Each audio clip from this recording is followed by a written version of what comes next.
What's crack with you people? We are back. Well, now Team X here, we just got done watching episodes 4, 5, and 6 of Avatar: The Last Airbender, or Atla, as it's been abbreviated to, with the Kyoshi warriors, the Kingdom of Omashu, and imprisoned. Now, I want to start off with Kyoshi warriors. For Kyoshi warriors, not a lot happens in this one, but at the same time, much of the character growth happens inside this episode. Yes. For two of the characters. So it starts off with Zuko is trying to follow Aang's movement, and he's like trying to follow it on the map. He's like, whoever his avatar is, he's a master at movement. And then we cut back to Aang, and it's just like, yeah, we're just going to random places. Yeah. I'm like, that was genius. That was genius. It's like a comedic moment right at the top of the episode just shows like, yeah, no, he's not as much, I think. And then it's like, okay, so this Kyoshi Island, where is it? I don't know. All I know is that's the water. Then it zooms out into the ocean. It's like, oh, well, that narrows it down. It opens up. Saga is hitting them back to back to back. And we see Katara, sewing up Sokka's pants. Aang's trying to get her attention by showing her a airbending trick. Two marbles, two beads, whatever they are, two stress balls. And she's like, oh, that's nice. Not even looking. That's nice. He's not doing it anymore. And Sokka's like, don't worry about it, Aang. All girls are good for it. It's just sewing and whatnot. And she throws his pants back in his face. He's like, here, Sokka, they're done. And there's a hole still through his pants. No, Katara, no, please finish it. Please finish it. And you think this is going to be a running gag, Sokka, but honestly, he's not. only had this sexist attitude in episode 1 and here. Yeah. We get to the island and, Aang's riding these giant koi fish, and they are big. If you see koi fish in real life, they can get to be about that big and that thick. But imagine that, but it's the size of a blue whale. Yes, it is huge. And Aang's riding them, he's having a blast, and then this kind of like serpent thing starts attacking, and then they run away, and then they get ambushed by these warriors clad in like these green dresses, and they get knocked out, tied up, and then taken to the village, and they think they're Fire Nation spies. And Saga says, "I demand we see who you are." Take out the blindfold, and he sees a bunch of girls. Like, okay, we're the guys who ambushed us. It's like, we're right here. Girls? There's no way girls can ambush us. And it's like, yeah, well, we did. And then it's like, they have to convince Aang to do some airbending tricks, so that way they're like, okay, he's the avatar. He does the trick. He's the avatar. Does this little like bead spinning thing. One guy starts foaming at the mouth at how excited he is. He gets so excited. He's like, oh my god, it is him. And he just goes to the mouth and passes out. Oh my god. The comedy in this episode is on point because then Aang starts getting chased by women. They're young girls too, so it's not like anything crazy going on. It's just like you get for this like the painting scene. Oh yeah. Oh my god. Where it's like, okay, it's Avatar. More. What's up? There's like 3 more. What's up? There's 5 more. What's up? It's like all the girls are on me. Falls over like I gotta give up. Ava walks away. And in the meantime, Katara's getting kind of jealous because, he's getting all the attention from girls, but she's worried that it's going to his head. And it inevitably is going to his head. Like, he's doing all these airbending tricks. He does, like, 1 arm push-ups, 2 arm push-ups, no arm push-ups by using airbending and whatnot. Yep. And Katara's trying to be the responsible mom of the group where she's, like, getting food to get ready to move on because she's like, we cannot stay in one place too long because you are the avatar. It's like, she'll be a problem, And then, same time we see we see like a side segment that lets us know that she is right because one guy's going off fishing for a fish. Yeah. He catches the fish. It is genius how they do this because one guy, it says the fisherman catches the fish. He goes in the market and sells it to a fish trader, and he tells him about the avatar. And then the fish seller goes up to the market, takes the market. One guy buys the fish, tells him about the avatar. No, okay, my bad. Okay, let's rewind to that. One of the girls tells the fisherman about the avatar. Yeah. Then he goes to the fish market, sells it to the fish seller. He's like, oh yeah, the avatar's here. Then you see the fish get sold to it's the same fish, mind you, gets sold to a guy who's gonna cook it. He tells him about the avatar, and then he takes it on board Zuko's ship, and he's preparing the meal, and then he tells Zuko, oh by the way, the avatar's here on Kyoshi Island, and it's like he's on Kyoshi Island. Let's go. And it's like, it's so amazing how they did that scene, because it's like, it's so quick and to the point, and it shows that it's like, okay, how can we get Zuko here? What if we just use a fish? Yeah, just to get him. And it's just like, the Avatar being alive and being here is going to be big freaking news. And meanwhile, Sokka's going up to the Kyoshi Warriors like training area, Yeah. and he's trying to prove that he's a macho man. And he's like, "There's no way you guys can beat me now that I know you're there." And he's like, and he's fighting him, and they beat him with his own belt within 3 moves. Within like 3 moves, they have him subdued and on the ground. Yeah. And then we see him, his ego's bruised. We go back, then this stuff happens between with Aang and Zuko, and then we cut back to him. He's pacing around outside there, and he ends up going back into the dojo And apologizes. And you would think that, because usually what happens is that he goes back in, and he's trying to prove a point, and how he would usually end is that the man does come out on top. No, he not only apologizes, he gets down on his knees and begs them to train him. Yeah. And they're mocking it. Well, I say they're mocking. One of them is like mocking what his jeering earlier. Is like, "Are you sure? Our technique is only taught by girls. We don't taught for girls. We don't teach the outsiders." And he goes, "Can you please make an exception in this one case?" And it's like, in that moment, the sexism is gone. No, it's gone. It's gone. It's done. It doesn't come back no more. And they tell him, "Okay, you're going to learn. You're going to have to dress the way we dress. Because on the dress, face paint, the whole 9 yards." Well, I say it's a dress. It's like his warrior gown. Yeah, But still. But still, it's like he has to basically give up his preconceived notion of what it means to be, what the gender roles are, and he learns how to fight. And I think he's pretty good at it. No, he really does. Like, we see that he's actually taking it seriously. He doesn't get cocky about it either. He just learns how to do it. Yeah.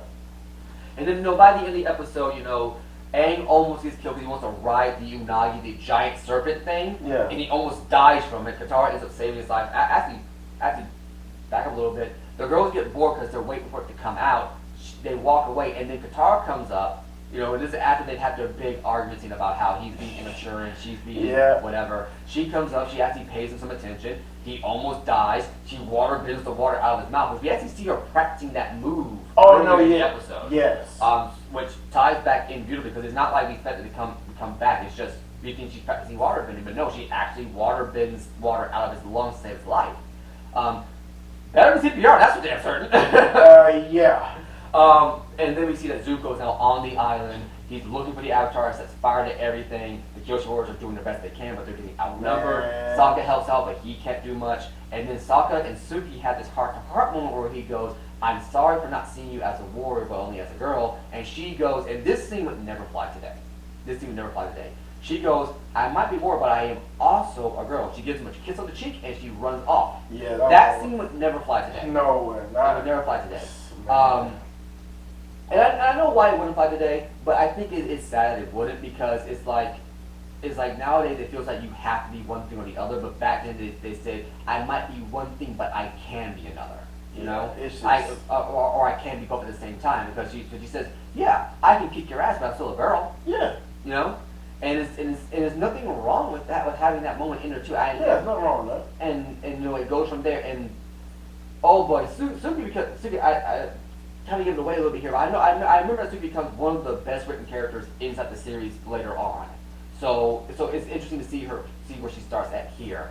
And and then after that, Aang gets the group together, they fly off, and Aang sees what his mere presence can do to a village. Oh yeah, of course. So he ends up taking it, runs it in his hand. He tames the Unagi for a second, has it spray water down, saves the village, and then they fly off. Yeah, and I think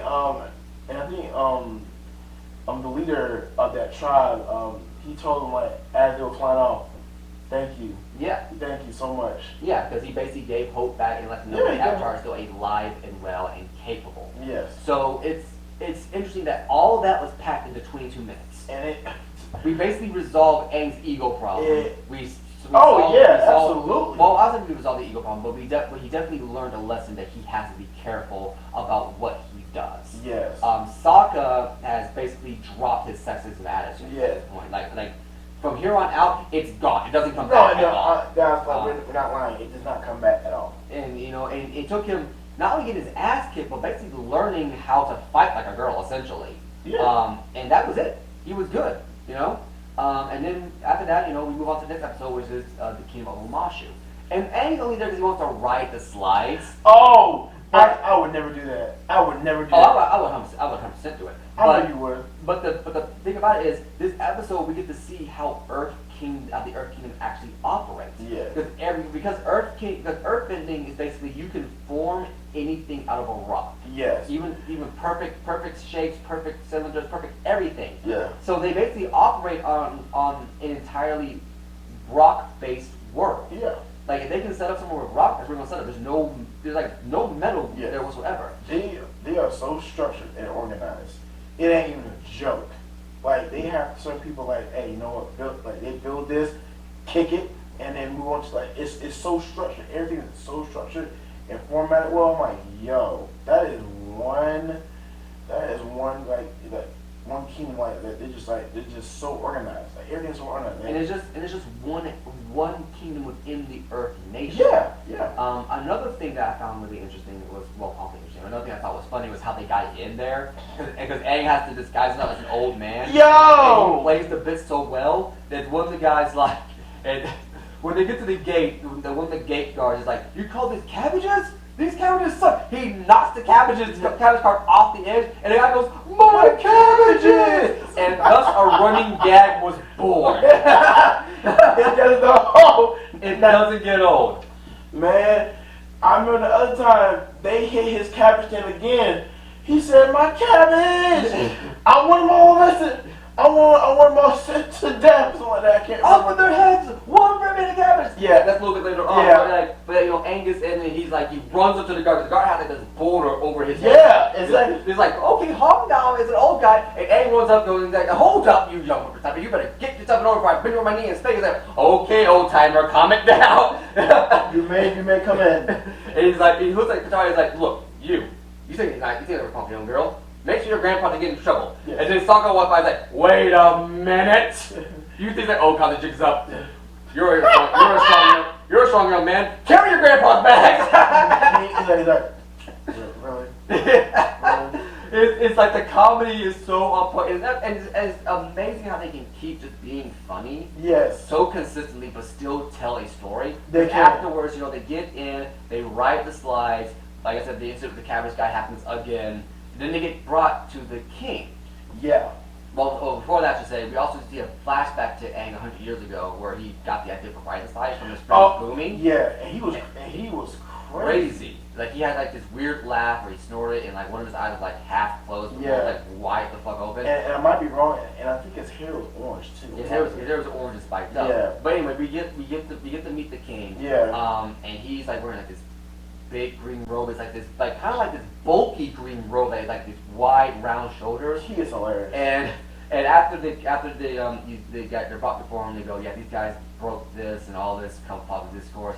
The king goes, "We will throw them a feast." They give them food. And I'm like, what? Yeah, throw them a feast. And then they start eating. He asks where he's from because I think Aang says his name was something Papadopoulos. Yeah. And the king goes, "So, Mr. Papadopoulos, where are you from?" "Oh, I'm from Kangaroo Island." Like, "Kangaroo Island, huh? I hear that place is really hopping." Yeah, I'm like, and everybody's just sitting there, and goes, "What? It was funny." I'm like, what? And I'm gonna lie, I did laugh at that joke. No, I did. 'Cause I'm like, oh my god, that's so cheesy, but it works. Because the voice actor's having so much fun delivering that line. I heard it was happening.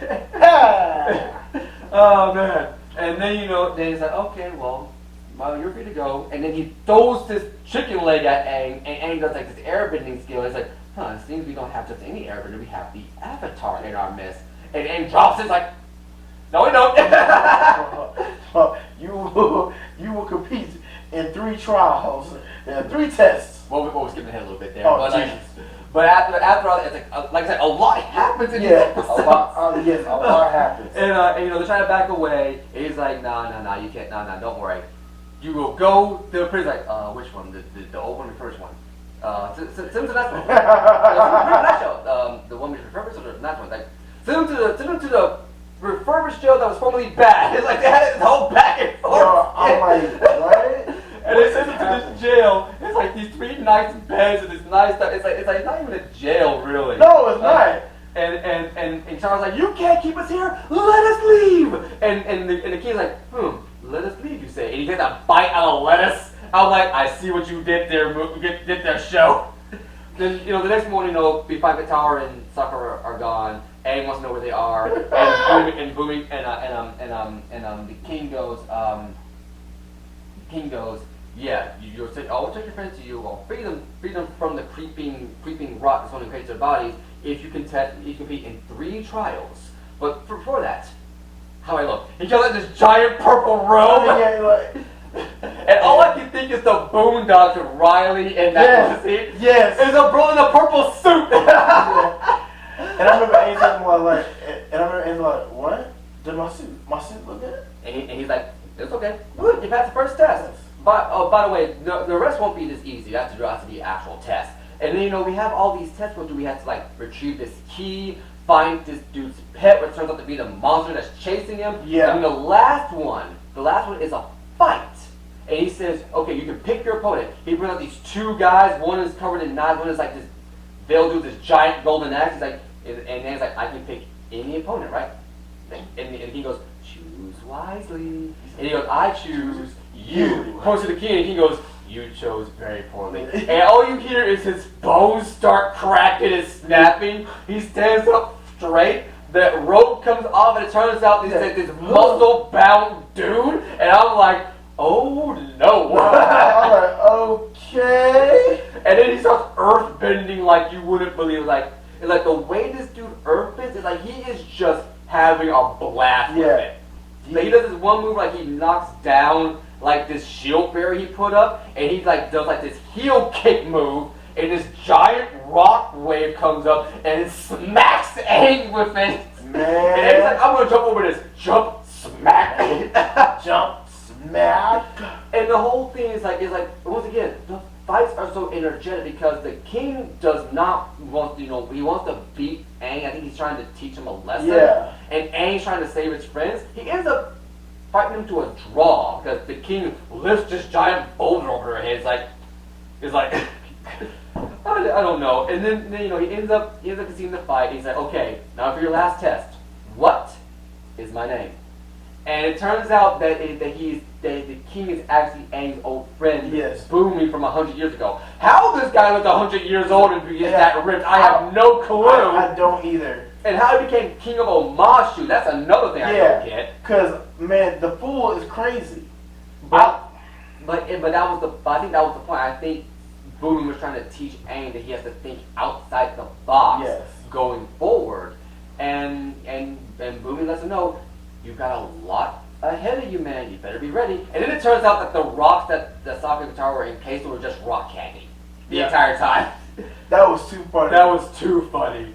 Oh my god. And then we go to the next episode with Imprisoned, where we go. That was good. That was really good. Very good. Because this one was specifically for Katara. Yeah. Oh man. Yeah. Especially for her. Yeah. So it starts off with they're in this Earth Kingdom village that's been taken over by Fire Nation troops.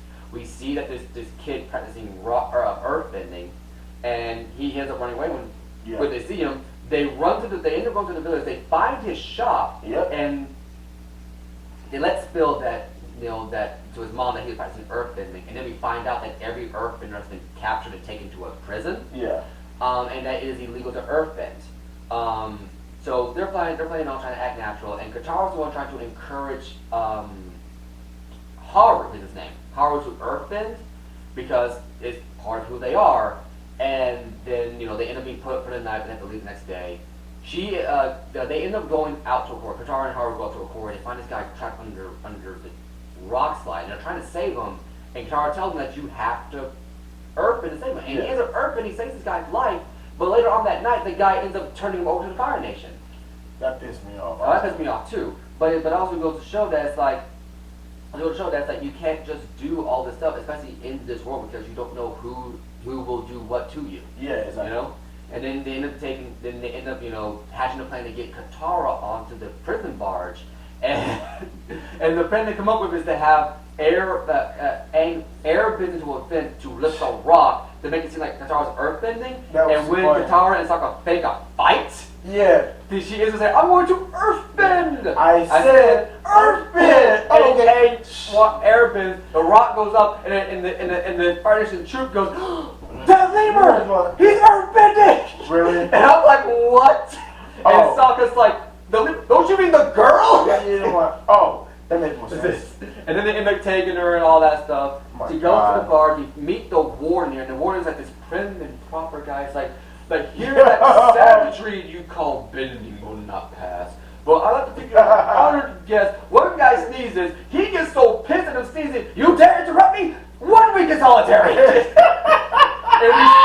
and we see that this warden is so bipolar. Yeah, no, It's he is. He really is though. And then once again, they're brought in. Katara meets Haru, and then and then he introduces her to his father Toru, who is basically the leader of all the Earth prisoners. Yeah. And then she makes this grandiose speech trying to inspire them to get The back first to the one. fight. It's one. It's just one. There's one right now. And she tries to inspire them back, and everybody turns their back on her because they just can't fight. And then Aang and Saga come in. They say, okay, we gotta get you out of here. She says, no, I'm not leaving until we get the people off. Yeah. They go back to another plan. Same thing, but with the coal inside the furnace of the building. And then they do it again. Katara has another big speech. It doesn't do anything, and then the warden's like, what did you expect? They're broken. They're not going to fight back. It's just the way he said it. I was like, ha ha ha. What did you expect? But then the ball of you, they are fighting. They're done. Yeah. And then Haru, he's still fresh there. He just tosses a rock at the guy. Yeah. And then that was enough for Toru, his father, to say, nah. Let's Let's go. And that's why I had this amazing. And here's the thing: we've already seen earthbending once. We've seen firebending once. So they mix it up by having them earthbend coal that can be caught on fire. So it's like this grand spectacle of seeing like them earthbending, and some of their stuff is just glowing red hot, absorbing the fire. All that stuff is the way they keep having interesting fight scenes in here is so. It's so mind-blowing. I know we're only 6 episodes in, but it's like each fight has been something different. No, it has been different. It has been different. And then we have the big fight scene. They crush this mass of coal down to this giant rock and toss it. Aang is having this interesting idea of airbending, where he has make this shotgun Gatling gun out of like this air tunnel. And then they end up beating the guy. And the father ends up earthbending out overseas, and the guy goes, wait, I can't swim! And he goes, don't worry, I hear cowards float. And he just drops him. I was like, yo, that's savagery again. And the fact is, the one-liner doesn't feel out of place or corny. It is legit It works. badass. And the episode ends, wraps up. They all sail off, and it's like we're going to reclaim our village and whatnot. But then we find out Katara has lost her mother's necklace. And then we zoom back in at the end, and Zuko has it. I was like, Jesus! And that's where the episode ends. It does. I was like, man, this is not going to end well. So yeah, and that whole episode is basically dedicated to showing us that you can inspire people, you can have them do the right thing, but there are consequences to that, and you can't just make these grandiose speeches if you don't have a way to back it up. And it was basically a learning moment for Katara that you have to make sure that when you make these speeches or when you do these things, you have to have a way to make sure you can follow through with it. 100%. And that was fantastic. It was. I'm looking forward to seeing more of that. I am. I'm definitely. So next week will be episode 7, 8, and 9. Yes. Oh dear Lord. So catch us next time when we do those. Yeah. Deuces. Peace.